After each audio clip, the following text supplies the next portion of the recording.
Yes, people, how's it going? Welcome back to Lily White Lane. Hope you're all doing good, hope you're all keeping safe and well, and hope you're all having a fantastic and a smashing Sunday after a huge 1-0 win and after everything the team's been through. The North London derby loss, the 0-0 draw away against Frankfurt, then the very, very sad passing of Gianpiero to go up against a very, very tough team away from home who came into this game 5th in their league. And to go up against them and put in a performance like that with real heart and determination, with no confidence heading into it, it was brilliant. It was absolutely fantastic. And I don't think we're getting enough credit for it. And I don't think we are getting enough credit this season. I'm not normally one to go, we're not getting enough credit and complaining about the media and stuff, because at the end of the day, the media only report what happens on the pitch. But they seem to be creating a narrative in the media that doesn't exist, that Tottenham aren't doing well, that Tottenham and Antonio Conte are failing this season.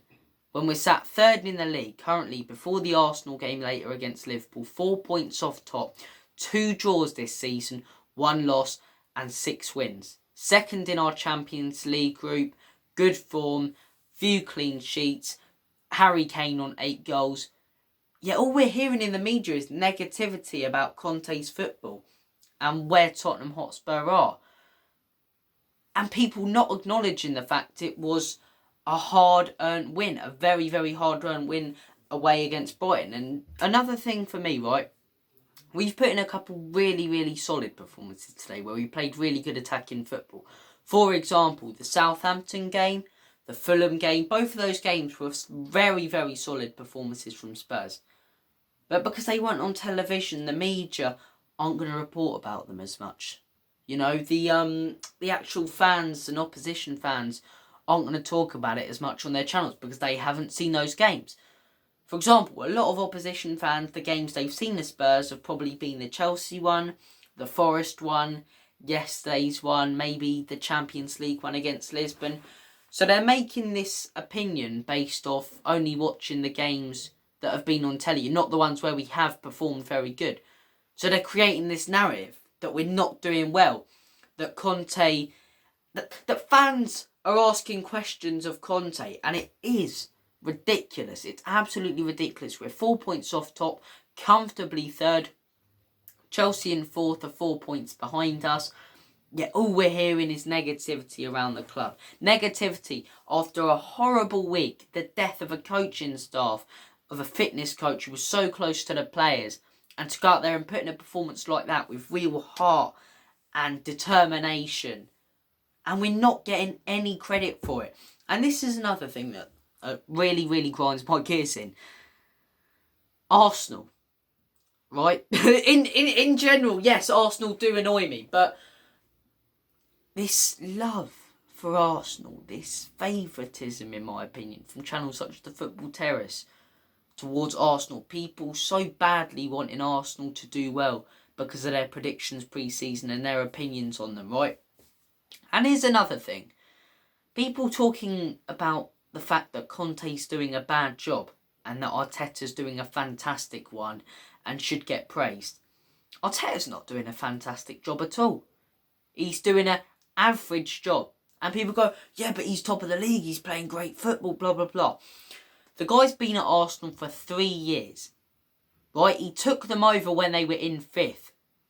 He made the club decline into 8th on his first season. Yes, they won the FA Cup, but they finished 8th.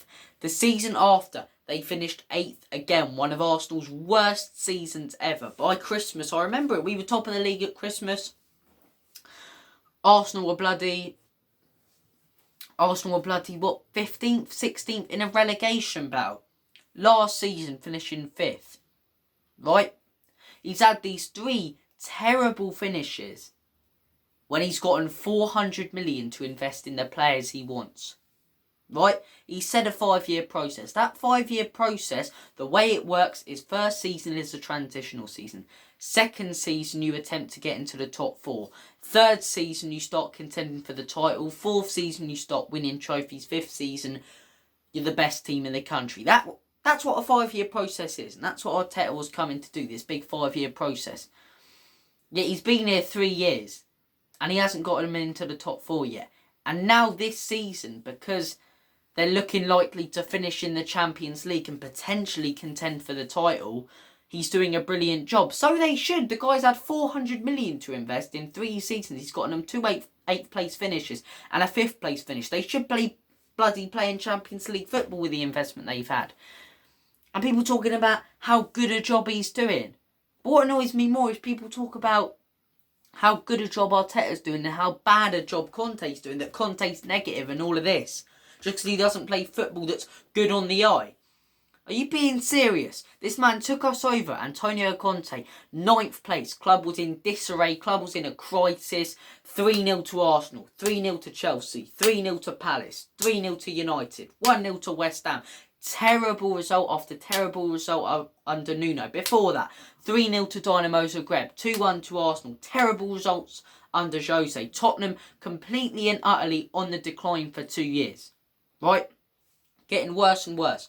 Antonio Conte takes us over in 9th in absolute crisis. Kane wanting to leave the club. He keeps Kane at the club. He convinces Kane he's good. He takes us from 9th to 4th within 1 season. Half a season. He wasn't even there. He joined in November. Mid-November, late November. Towards the Christmas period. Towards the middle of the season. He took us from 9th to 4th. That is fantastic. That is absolutely brilliant. And it's not such we were like 1 point off 4th when we were 9th. No, we were like 10 or 15 points off. The guy took us into 4th place. Right? Since he's joined, as I say, we've only got less points than one team under Antonio Conte, which is Manchester City. We've started this season off. We're sat 3rd in the league, 2nd in our Champions League group, picking up some huge results. We've had more away games, 5 away games, and we've gotten some very, very decent results in them. Such as the Brighton one, such as other games in the season. And we've put in some very good performances. But because those performances haven't been on telly, because Conte's football is not good on the eye, people won't acknowledge the job that he's doing and won't acknowledge how good we are actually doing at the minute. And it is very, very frustrating. And is there a media bias? I've always laughed it off, but it seems there is a favouritism this season. It seems there is a favouritism within the media that want Arsenal and Mikel Arteta to succeed so badly and Conte and Spurs to not succeed. And part of me thinks, and I can't help but think this, the reason people want Tottenham to do bad is because they know what Antonio Conte's a world-class coach, and they know Antonio Conte will take Tottenham back to contending for the Premier League, to contending for top trophies. They know that Antonio Conte will improve players such as Heung-min Son and Harry Kane. And because we finally have a chance of really achieving something, of really doing something, the first time in years we've been banded around as title contenders, we are getting slated and slandered by opposition fans because they don't like the fact we have a chance of doing something.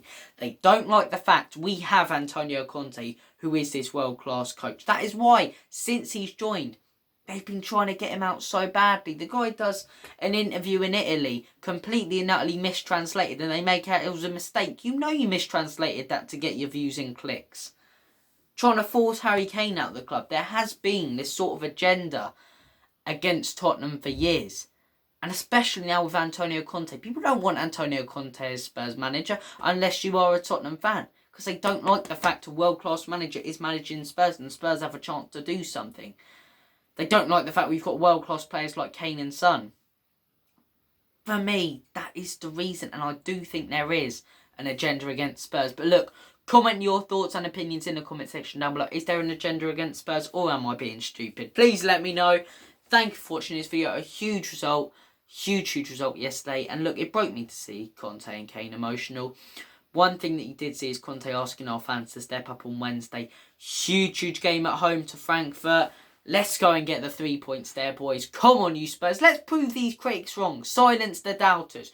Up the Spurs. Take care. Have a smashing weekend. Tuck into your roast. Hope you enjoy whatever you're doing today. Enjoy a bit of football.